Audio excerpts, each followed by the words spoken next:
Have you ever found yourself in that familiar airport scramble? Fresh off a long flight, you're wrestling with a heavy, overstuffed suitcase, feeling that familiar twinge in your lower back. Oh, yeah. Definitely been there. And you might even think to yourself, there must be a better way. Or maybe you're in a totally different situation, deep in thought, brainstorming some massive, groundbreaking idea for work, maybe a new project. Yeah. You feel that intense pressure, right, to invent something totally novel, something the world's never seen before. The pressure to innovate. But what if the answers to these challenges, the biggest breakthroughs, were often right there, just staring us in the face, sometimes for centuries, and we just completely miss them? It's a bit humbling to think about. Right. What if the most impactful solutions were often surprisingly simple, yet somehow profoundly difficult to actually see? Welcome to the Deep Dive. This is where we take your source material, dig deep, and unearth the most important nuggets of knowledge and insight. We turn that dense information into, hopefully, a clear, compelling narrative. That's the plan. Today, we're embarking on a really fascinating deep dive. We're looking at a powerful perspective from Nassim Nicholas Taleb's, seminal work, Antifragile, specifically Chapter 13. And he gives it this provocative title, Lecturing Birds on How to Fly. Yeah. Classic Taleb. Exactly. So our mission for you, the learner, is to dissect this profound, often surprising gap between abstract theory and, let's say, gritty practice. We want to explore the sometimes uncomfortable but crucial role of randomness in true innovation. And expose those sneaky ways our minds create what the source calls causal illusions. Right. These illusions, as you'll hear, often stop us from identifying and implementing the most impactful solutions precisely because they seem too straightforward. So get ready to challenge what you think you know about how discoveries are truly made, adopted, and, frankly, valued. Indeed. We'll be drawing directly from a detailed discussion of this very chapter.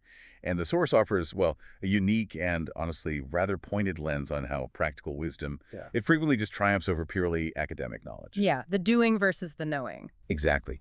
And why the most obvious solutions can, paradoxically, be the hardest to perceive. Often for these really deeply ingrained human and institutional reasons. It's a compelling argument for valuing, the doing over just the knowing, and for understanding these hidden forces that shape how we see the world. So this deep dive, it's really going to ask us to reconsider our assumptions about progress and expertise. I think so. It certainly made me think. Okay, so let's unpack this central idea Taleb hits us with right in the chapter title, Lecturing Birds on How to Fly. It's definitely more than just a witty analogy, isn't it? It points to something pretty fundamental about how we often get competence and innovation completely wrong. The source highlights this core problem. Birds, in their natural state, they manage to fly perfectly well. They never needed ornithologists, bird scientists to teach them how. Nope. No instruction manuals needed. It's a striking image, right? It immediately forces you to question who really holds the valuable knowledge here. Yeah. And what's truly fascinating is how the source immediately sets up this kind of hierarchy of understanding. It suggests that direct, lived experience, being the bird or the practitioner who's deeply engaged in the activity, often provides a deeper, more actionable wisdom than just theoretical study alone. Right, the hands-on stuff. The core idea is that true insight often comes from doing, from being immersed in the practical realities of a problem, not just observing or intellectualizing or hypothesizing from a safe distance. The source really leans into this, doesn't it? It even says Taleb only makes sense because he is a practitioner first. It does. The speaker in our source emphasizes they hardly read books by economists or philosophers who haven't directly dealt with, real-world problems. Things like death, healing, or the raw, unforgiving realities of finance and economics, stuff with actual skin in the game. So it immediately sets the stage for this powerful challenge to, maybe, the perceived supremacy of purely academic knowledge. Exactly. It argues that genuine competence often precedes formal understanding. It's a call to prioritize, maybe, street smarts over book smarts, or at least to recognize their distinct and sometimes, inverse value. That's a pretty direct critique of the ivory tower, then. And to bring this concept right down to earth, literally the source gives us this incredibly relatable, almost comically frustrating example, the wheeled suitcase. Ah, yes. The suitcase. Here's where it gets really interesting, because it's something so utterly commonplace today it's almost invisible. Yet its history reveals this profound human blind spot. The force shares a personal anecdote from Taleb himself, vividly recalling decades, Yeah, decade. of struggling with heavy, book-filled luggage through airports like JFK. Can you paint that picture for us, that common frustration? Oh, the source paints a really visceral picture of Taleb's personal struggle. The sore, aching arms from lactic acid buildup. Yep, know that feeling. That constant nagging lower back pain so many travelers know too well. That helpless feeling you get facing those impossibly long airport corridors, trying to wrestle these bulky, uncooperative bags. It was a nightmare. It was a universal travel nightmare for generations, and the contrast, the source notes, was just stark, immediate, after wheels finally appeared on suitcases. And this raises this incredible, almost unbelievable question. How long did it actually take for this seemingly obvious solution to show up after the basic tech, the wheel, was available? Yeah, get this. The source points out it took close to 6,000 years. 6,000 years between the invention of the wheel itself and its brilliant, yet apparently simple, implementation on a piece of luggage. 6,000 years. Just let that sink in. It's staggering. 6,000 years. That's truly mind-boggling when you think about it. I mean, humans were using carts, pull-behind mechanisms, even rolling gigantic stone slabs for pyramids on logs, essentially applying the wheel for heavy transport. Right, they got that part. But somehow, the simple, brilliant idea of putting wheels under your personal luggage just eluded us. The source highlights this astonishing delay as a stark example of how lacking in imagination we are when it comes to the most immediate practical problems right in front of us. Indeed. And the source emphasizes what it calls the obvious fallacy. The idea that something is only trivial retrospectively, not prospectively. Hindsight is 20/20. Exactly. Looking back now with the benefit of hindsight, yeah, the wheeled suitcase seems incredibly simple, a no-brainer. But looking forward, into the future before it was invented, it simply wasn't obvious at all, not to countless brilliant minds. And the fact that it appeared decades after we put a man on the moon, that just highlights this disconnect, doesn't it? It really does. A profound disconnect between, say, high-level complex scientific achievement and low-level practical innovation. We could engineer incredibly sophisticated space travel, yet the simple convenience of wheels on a bag eluded us for millennia. It forces us to ask, what kind of intelligence are we actually valuing, and what kind are we maybe overlooking? And the source points out that even these brilliant minds, Nobel laureates, people capable of discussing super complex abstract problems like Gödel's incompleteness theorems. The smartest of the smart. They were themselves hauling their own luggage through airports, suffering the same back pain, the same sore arms, without applying their, prodigious intellect to this seemingly insignificant transportation problem. It's almost comical, the irony. It really puts things in perspective, doesn't it? What Taleb suggests, and the source echoes, is that highly specialized or maybe lofty intelligence often doesn't automatically translate to solving practical everyday problems. Doesn't trickle down easily. Right. The source even speculates that even if these brilliant minds had tried to solve the suitcase problem using their complex theoretical frameworks, they probably wouldn't have gotten anywhere. Not without the right conditions or perhaps a totally different, more iterative, hands-on approach. So there's this brilliance blind spot. Exactly. Where profound intellectual capacity can sometimes inadvertently miss the simplest, most effective solutions precisely because they seem too mundane, too unglamorous for serious intellectual pursuit. It's a reminder that different kinds of problems, they require different kinds of intelligence. And this isn't just about suitcases, is it? The source gives us some equally fascinating historical echoes that really reinforce this point. It shows this disconnect between invention and practical implementation is kind of a recurring theme throughout human history. Oh, yeah. Let's look at how similar paradoxes played out centuries ago, starting with the Mesoamerican wheel. Absolutely. The source explicitly states that Mesoamericans did invent the wheel. That's a fact often overlooked in popular history. Okay. But here's the crucial kicker. They only used it on small children's toys. Typically, these little animal figures on wheels. Like toy chariots or something. Kind of, yeah. But despite having the fundamental technology of the wheel, they used vast quantities of human labor, endured immense physical strain, all that lactic acid, to move gigantic stone slabs for their pyramids, famously rolling them on logs across flat ground that would have been perfect for wheeled transport. Wow. That critical leap to practical application for transport for anything beyond a kid's plaything was simply never made. Now, it wasn't necessarily a lack of ingenuity. Maybe it was lack of conditions like large draft animals or a different cultural context prioritizing human labor. But still, Still, it's another powerful illustration of how the potential of an invention can just sit there for centuries without being realized. That's an astonishing parallel to the wheeled suitcase story. And the same baffling disconnect holds for the Greek Aeolipile, right? Hero of Alexandria's steam engine. Most people think the steam engine is pretty modern. correct. But it turns out the basic principle was known much, much earlier.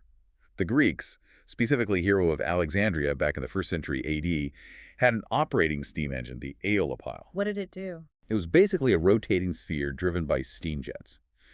But it was treated mostly as a fascinating novelty, a toy, Yeah. an amusement device, sometimes used to automatically open temple doors or other neat tricks. So not for industry. Not at all. It took the Industrial Revolution, many centuries later, for humanity to essentially discover this earlier discovery and implement it practically to power industries, factories, machines on a massive scale. So this reinforces that transitional gap idea. Powerfully, a long, often inexplicable delay between a fundamental discovery and its widespread, meaningful, transformative application. It suggests invention and implementation are really two very distinct processes. And the latter, often way more challenging and less about pure intellect than the former. So if it's not always about brilliant minds having a linear eureka moment and then boom, implementation, what does this all mean for how discovery and implementation actually happen? The source describes something sneaky in this process, something often called evolution, driven by small accidental changes and, crucially, by randomness. Yeah, it implies it's far less structured and predictable than we like to believe. Less like a blueprint, more like tinkering. Yes, the source argues that randomness plays a critical role at two distinct levels. First, in the invention itself. Accidental discoveries happen all the time. But maybe even more critically, in its implementation and widespread adoption. Okay, that second part sounds trickier. It is. The speaker in the source admits it took them basically a lifetime to fully grasp the complexity of that second point. It highlights just how subtle and counterintuitive it can be. Implementation, the source claims, is often much harder than the initial invention. Right. And it introduces this powerful and really insightful idea of half-invented things. Half-invented, what does that mean? It means the real breakthrough isn't always the initial discovery of a component or principle. It's often a visionary figuring out what to do with the discovery, how to integrate it, make it useful, make it user-friendly, deliver it to the masses. Ah, the half-invented concept. That's a wonderfully clear way to put it. The source uses the example of the computer mouse and the graphical user interface, the GUI. Xerox PRC initially. Right. They were sort of half-invented in research labs until someone like Steve Jobs had that specific vision of the dialectic between images and humans, making them the desktop and laptop staples that fundamentally changed how we interact with computers. Exactly. It wasn't just the tech, it was the vision for its application. So it's not just raw innovation, but someone having the vision to connect the dots in a practical, user-centric way. Can you think of other everyday examples where something was half invented for years until the right vision unlocked it? Absolutely. Think about the internet itself. The foundational network protocols like TCP/IP, they were half invented by researchers for decades, mainly for military and academic use. Very clunky, very specialized. Right, ARPANET and all that. But it took the visionaries of the World Wide Web, like Tim Berners-Lee creating HTML and URLs, and then the commercialization efforts that led to user-friendly browsers, like Mosaic and Netscape. That's what really unlocked its potential for global communication and commerce. Before that, powerful but arcane, Okay, that's a great example. or GPS. Developed initially for military purposes, very precise satellite navigation, half invented in that sense for civilian use. But it took the vision of companies integrating it into civilian cars, then smartphones, to make it this indispensable part of everyday navigation for literally millions, billions of people. Yeah, I can't imagine driving without it now. Right. It underscores that the value of an invention often lies not just in its existence, but in its accessibility and practical application by someone who sees beyond that initial narrow scope. The source further claims that the simplest technology, or perhaps not even technologies, but tools such as wheels, are the ones that seem to run the world in spite of the hype around more complex stuff. So simple tools win out. Often, yeah. Most hyped technologies, it warns, have a very high mortality rate. They often fail to get widespread adoption or have lasting impact. And to underscore this, the source mentions the wheel itself. Born in the Middle East, but ironically, it even disappeared in the Levant region after the Arab invasion. Wow. Why? Because they adopted camels. Camels replaced the wheel. In that specific context, yes. Camels were more robust, self-sustaining, economically sound for desert travel. They actually superseded the wheel as the preferred mode of transport in those harsh environments. It's a classic case of less is more, Wow. where a simpler, maybe more anti-fragile solution can sometimes beat a technological one that needs more infrastructure or is less adaptable. It really challenges our bias towards complexity and just assuming new is always better. Okay, this brings us to a rather provocative, maybe even controversial claim from the source, that both governments and universities, despite their stated missions, despite massive investments in R&D, they've actually done very, very little for innovation and discovery in the ways we traditionally imagine. Yeah, that's a bold statement. It really flies in the face of what we're often told about how progress happens, right? The whole basic research leads to applied tech story. Why would Taleb make such a sweeping claim? The source argues it's primarily because of their blinding rationalism, their inherent bias towards structured, predictable outcomes. They seek the complicated, the lurid, the newsworthy, the scientific, and the grandiose. The headline-grabbing stuff. Exactly. Yeah. Rarely the wheel of the suitcase simplicity that often drives true practical progress. These institutions are structured to reward complexity, detailed planning, theoretical elegance, not necessarily elegant obviousness or those messy accidental discoveries. So that institutional mindset creates this transitional gap. The source suggests it does, a significant gap in many fields, including medicine. And the source illustrates this vividly with historical examples that are, frankly, almost painful to consider. Yeah, the source provides some really stark, genuinely alarming examples of this transitional gap in medicine, like 2 centuries between discovering germs and actually accepting them as a cause of disease. 200 years. A full 30 years between germ theory being established and the widespread adoption of antiseptics in surgery. And then a whopping 60 years between antiseptics and the widespread use of drug therapy. It's glacial. It's an incredibly slow pace for something so vital to human health. Imagine the preventable suffering, the deaths during those long delays. And it gets even more pointed. Doctors in the Dark Ages, and even much later, kept using these naive, rationalist practices like bloodletting, based on ancient theories like the balance of humors. Even after evidence showed otherwise. Even after William Harvey demonstrated blood circulation in the 1620s, and way later, after Louis Pasteur provided irrefutable evidence of germs. The source doesn't chalk this astonishing resistance up to some hidden wisdom or sophisticated risk management by the medical establishment. Oh, well, what then? Instead, it attributes it to a chronic lack of heroism and cowardice on the part of professionals. People unwilling to jeopardize their jobs, their reputations, their established practices for the sake of adopting new, empirically sound but professionally disruptive changes. Wow, that's harsh. Cowardice. It's a very pointed critique. It suggests institutional inertia and self-preservation often trump scientific progress and patient well-being. It highlights these systemic pressures that make individual heroism professionally perilous.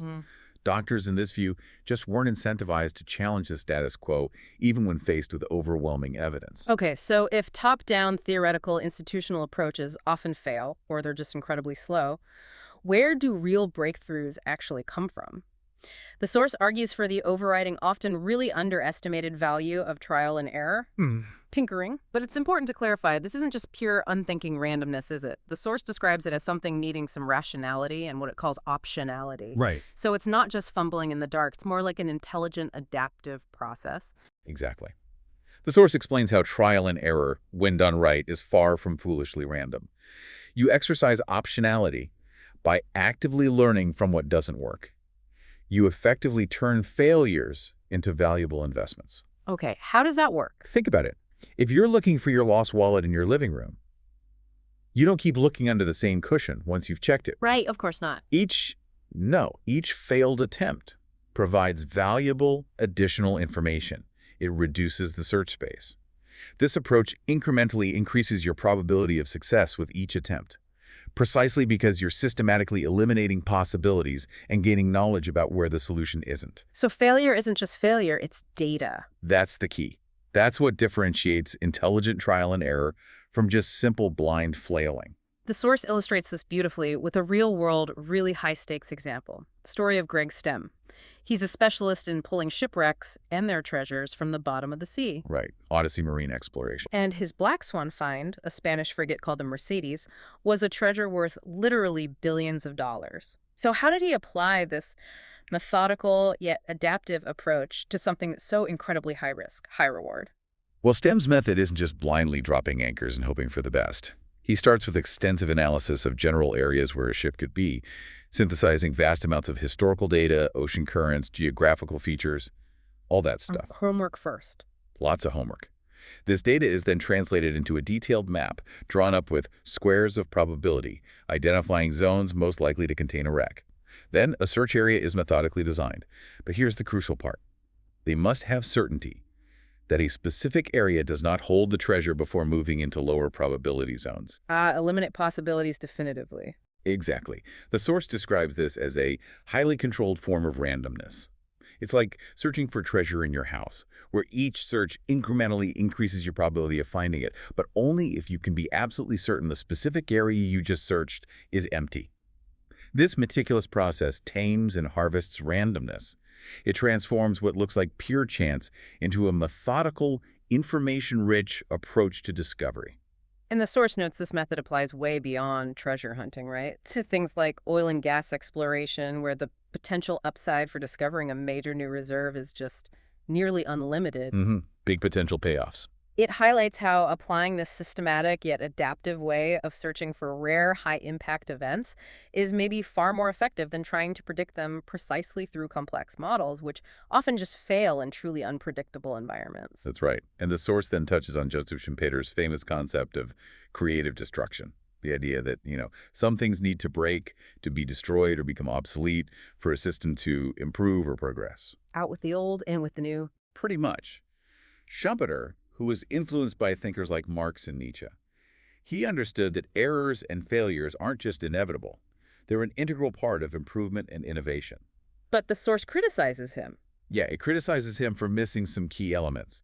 He didn't adequately account for genuine uncertainty and opacity, things you just can't know or predict.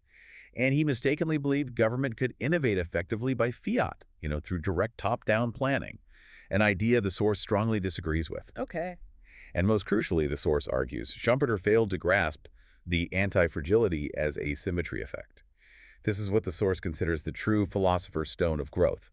Okay. He understood destruction, maybe, but not the inherent asymmetrical gains from disorder, stress, and randomness that truly define anti-fragility. So it's not just about destroying the old. No, it's about how the system actually benefits from that destruction, often in a nonlinear, unexpected way, how it gets stronger from shocks.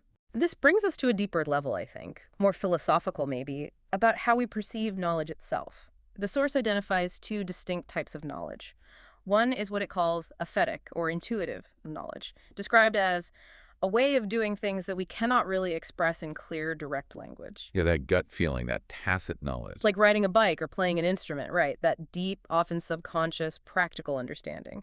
The other is the academic, codified, what the source sarcastically calls Harvardizable knowledge we get in school.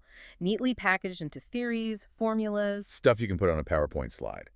And the error of naive rationalism, as the source powerfully puts it, is to massively overvalue the second type, the academic Harvardizable kind, and in doing so, to effectively degrade, ignore, or even ridicule the uncodifiable, experience-based kind. So we dismiss the practical wisdom. Often, yes.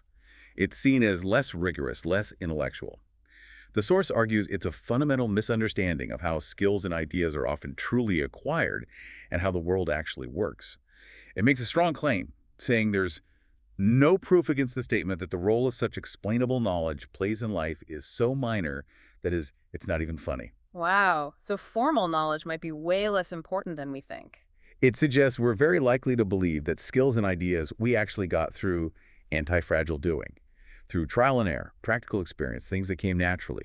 We mistakenly think they originated from books, abstract ideas, formal reasoning.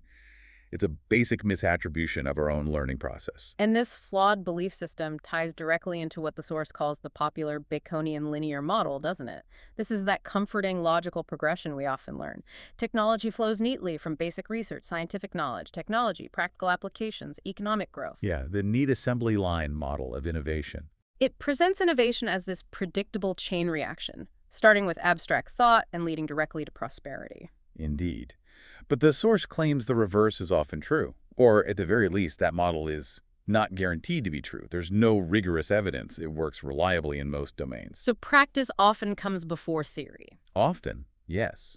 Or they develop in parallel, or theory comes later to explain why something worked after tinkerers figured it out. The source argues that academia might help science and tech in unintended, non-teleological ways, meaning not through direct planned causation, but maybe through incidental interactions, serendipity, just having smart people bump into each other. So it's much messier than the linear model Far suggests. messier. It's not a direct causality where you pour money into basic research and poof, innovation predictably pops out the other end. And this is precisely where that lecturing birds how to fly metaphor circles back with such powerful, almost satirical force. Imagine this scene. A group of highly credentialed academics, black robes, jargon, complex equations, standing at the edge of a field, earnestly lecturing birds on the principles of aerodynamics. And then, when the birds naturally take flight, as birds do, Because they're birds. these academics confidently take credit. They write papers detailing their contributions to avian locomotion, use this success to get more funding, making their Department of Ornithology seem indispensable to the very act of birds flying. The source highlights this scenario as a classic confirmation fallacy. History is often written by those who can write about it, right? And, critically, by those who control the narrative. The storytellers. Exactly. Directed research, for example, typically only showcases what worked from specific funding initiatives. It ignores the vast number of failures or unintended consequences. This creates a deeply skewed perception of success in institutional contribution. So we only hear about the wins. Pretty much. And that crucial alternative process, the one of random tinkering to heuristics to practice apprenticeship and organic evolution, that often gets ignored, downplayed, or it's just invisible to those incentivized to claim credit for top-down success. It's a systemic bias, then. Absolutely. Academic institutions, researchers, they selectively report facts, confirming their story, ignoring disproving evidence or alternative explanations. They tell us what they did for us, not what they didn't do, or what happened organically without their intervention. And this institutional bias, this tendency to claim credit where maybe it isn't due, leads us to a core concept that's crucial for understanding these illusions. Epiphenomena. Right, epiphenomena. This is a powerful idea that helps us dissect those false causal links we see everywhere. Epiphenomena are basically causal illusions. They happen when you observe two things, A and B, occurring together, and you mistakenly assume A causes B or B causes A, when in reality one might just be a byproduct, a reflection, or a secondary effect of something else entirely, not a direct cause. Okay, can you give an example? The source uses a really clear one, a ship's compass. You might mistakenly think the compass directs the ship, that it's the active agent setting the course. Makes sense. It points the way. But in reality, the compass merely reflects the ship's direction. The ship's movement causes the compass needle to move. The compass doesn't cause the ship to move. It's an apparent effect that just rides along with the true cause. That's a perfect analogy, and the source gives several vivid, sometimes surprising examples of these epiphenomena in action. Shows how easily we fall into this trap in all sorts of areas, economics, personal beliefs. Yeah, consider these examples from the source. First, you see a lot of academic research happening in wealthy countries, and then you uncritically conclude that this research generates the wealth. When maybe the wealth allows for the research. Exactly. It might be an epiphenomenon, wealth facilitates research, not necessarily the other way around. Or, simpler examples, thinking short hair determines gender, or wearing a tie causes you to be a businessman. Right, those are just correlations. Precisely.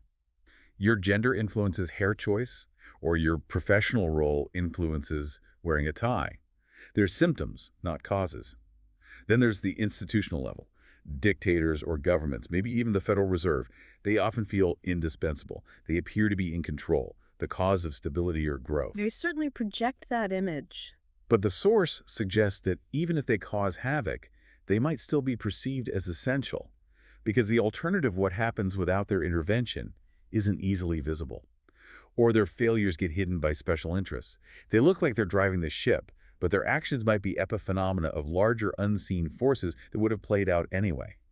The source also tackles the common belief that greed is a new cause of economic crises. Yeah, you hear that all the time. It's because of greed. But the source argues, look, greed is ancient. It's part of human nature. It's always been there. The problem isn't greed suddenly appearing. The problem is building fragile systems that fail to account for its constant presence. It's the Procrustean bed approach, trying to change humans instead of building greed-proof systems. So focus on the system, not the human trait. Right. Another example, proposing a lack of vigilance as the main cause of error. The source flips it, arguing the cure might not be more vigilance, but maybe making friends, implying the root cause might be making enemies or having fragile social structures that allow errors to propagate. The speaker in the source even personally challenges a huge scientific assumption that consciousness is just an epiphenomenon of the brain, a mere byproduct of neurons firing. Whoa, that's a big one. Yeah. Instead, they suggest consciousness might actually precede the brain, hinting at something more fundamental, maybe universal, about consciousness itself. Okay, that's mind-bending. And even in mathematics, a field often seen as the peak of human invention, the source debates, was math invented or discovered? The speaker leans strongly towards discovery. Like finding laws of nature. Exactly. Viewing mathematical constants like pi, Planck's constant, the laws of physics, as an existing universal language of God that we merely uncover, not create from scratch. These are really profound challenges to basic assumptions about causality and reality. That's a lot to take in about how easily our minds and even our institutions can create these causal illusions, misinterpret the world. But how do we actually debunk them? How do we break free from these ingrained ways of thinking, especially when the illusions are so subtle, so embedded? The source points to Nobel laureate Clive Granger's method, known as Granger causality, as a crucial tool here. It's a statistical technique. Okay, how does it work? Instead of just looking at correlation, it looks at the sequence of events in time. Does A truly precede and help predict B? And critically, it studies changes differences in variables, not just their levels. You can get an example. Sure. Imagine you see ice cream sales and drowning incidents both spike in the summer. A naive view might think ice cream causes drowning, or vice versa. The classic correlation-causation error. Right. Granger causality would ask, does the change in ice cream sales predict the change in drownings in a way that drownings don't predict ice cream sales? Or do changes in temperature precede and explain both? It helps debunk that fake link and points to the real driver, temperature. I see. It looks at the time sequence and predictive power. Exactly. While it can't prove causation with 100% certainty, the source asserts it can most certainly help me debunk fake causation by showing a proposed cause doesn't reliably precede or predict its supposed effect. And the key difference between theory and practice, the source argues, is precisely in detecting this sequence of events and holding on to it in memory. The source quotes Kierkegaard, "Life is lived forward but remembered backwards." Our memories, our narratives, they can easily create illusions of causality if we haven't personally lived through the actual sequence, or if the story we're told is selective.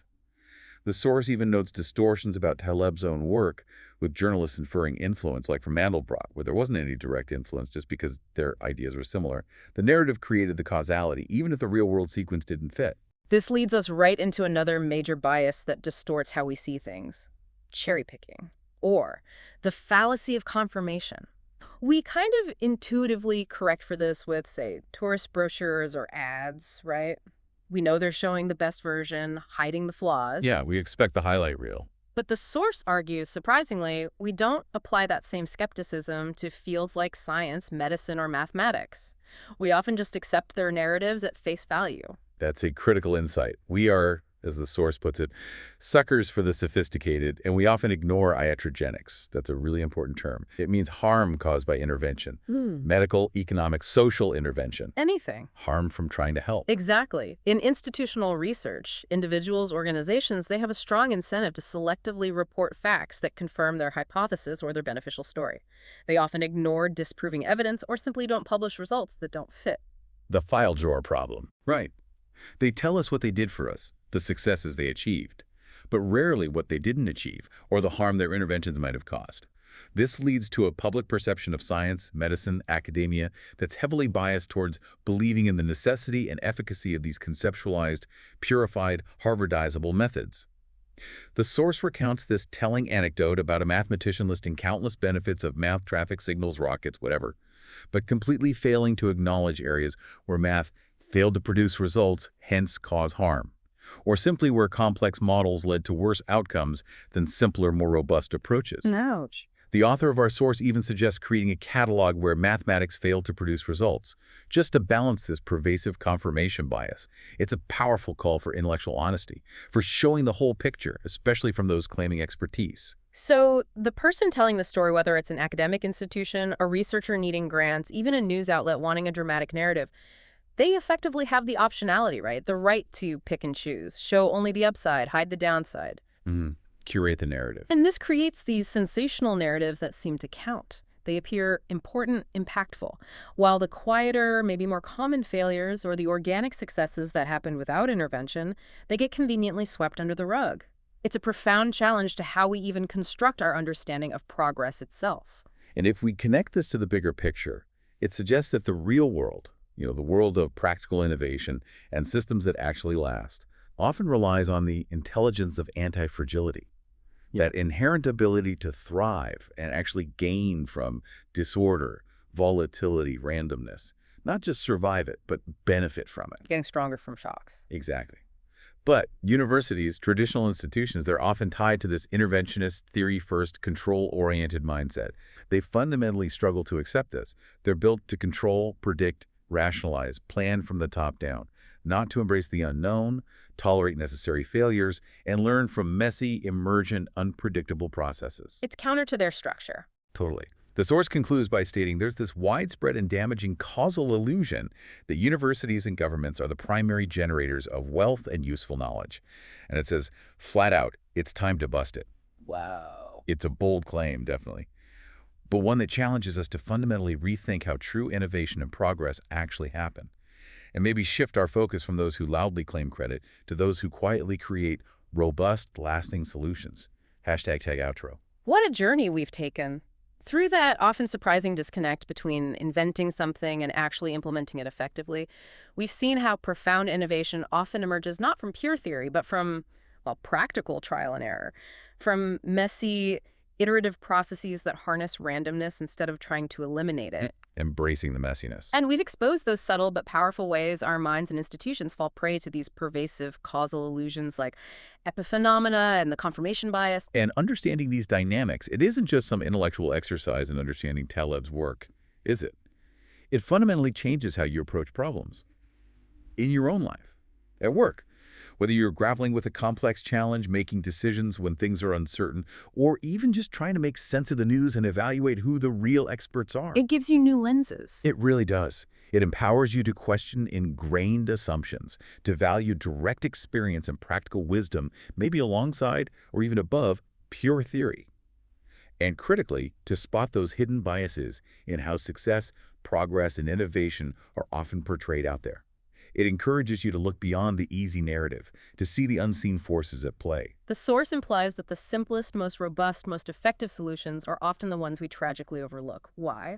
Precisely because they lack the sophistication that our institutions, our media, our own biases crave. They don't look impressive enough. Right. They don't look good on a grant application or a resume. So consider this as you go about your week.